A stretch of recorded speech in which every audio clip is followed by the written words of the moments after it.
ട്രെയിനിങ്ങിന്റെ ഭാഗമായി കഴിഞ്ഞ 9 മാസമായി കപ്പലിൽ ജോലി ചെയ്തു വരികയായിരുന്നു 21-കാരിയായ ആൻറ്റസ.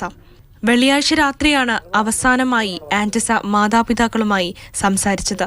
പിന്നീട് ബന്ധപ്പെടാനായില്ല. ഇടയ്ക്ക് കമ്പനി അധികൃതർ ബന്ധപ്പെടുകയും മകൾ സുരക്ഷിതയാണെന്ന് അറിയിക്കുകയും ചെയ്തതാണ് ഏക ആശ്വാസം. പിന്നെ ഇറാനിയൻ ട്രൂപ്സ് ആകൊണ്ട് മറ്റ് പ്രശ്നങ്ങളൊന്നും ഉണ്ടാകില്ല എന്ന് എനിക്കറിയാം. അവരെ പെട്ടെന്ന് റിലീസ് ചെയ്യാനുള്ളൊരു നടപടി നമ്മുടെ സെൻട്രൽ മിനിസ്ട്രിയിൽ നിന്നും സ്റ്റേറ്റ് മിനിസ്ട്രിയിൽ നിന്നും ഉണ്ടാകണമെന്നാണ് ഞങ്ങളുടെ അപേക്ഷ. മുഖ്യമന്ത്രി കേന്ദ്ര വിദേശകാര്യമന്ത്രിക്ക് അയച്ച കത്തിൽ 3 മലയാളികളെക്കുറിച്ച് പറയുന്നുണ്ടെങ്കിലും ആൻറ്റസയെപ്പറ്റി പരാമർശിച്ചിട്ടുണ്ടായിരുന്നില്ല. അതുകൊണ്ട് തന്നെ സർക്കാർ സംവിധാനങ്ങളിൽ നിന്ന് ഇതുവരെയും വിവരങ്ങളൊന്നും കുടുംബത്തിന് കിട്ടിയിട്ടില്ല. പിന്നെ മുഖ്യമന്ത്രിയുടെ ഭാഗത്തു നിന്നും അങ്ങനെ വന്നപ്പോൾ ഒരുപാട് അത് വിഷമം തോന്നി. പിന്നെ അവരിൽ നിന്ന് ഗവൺമെൻറ് തലത്തിൽ നിന്ന് ഒരു ഇൻഫോർമേഷനും എനിക്ക് ഇതേവരെ കിട്ടിയിട്ടില്ല. പിന്നെ ഇങ്ങനെ എന്തെങ്കിലും ഇൻഫോർമേഷൻ കിട്ടുന്നത് കമ്പനിയിൽ നിന്നാണ്. കപ്പലിലുള്ള 17 ഇന്ത്യക്കാരെയും കാണാനുള്ള അനുവാദം ഇന്ത്യൻ അധികൃതർക്ക് ഇറാനിയൻ സർക്കാർ നൽകിയിട്ടുണ്ട്.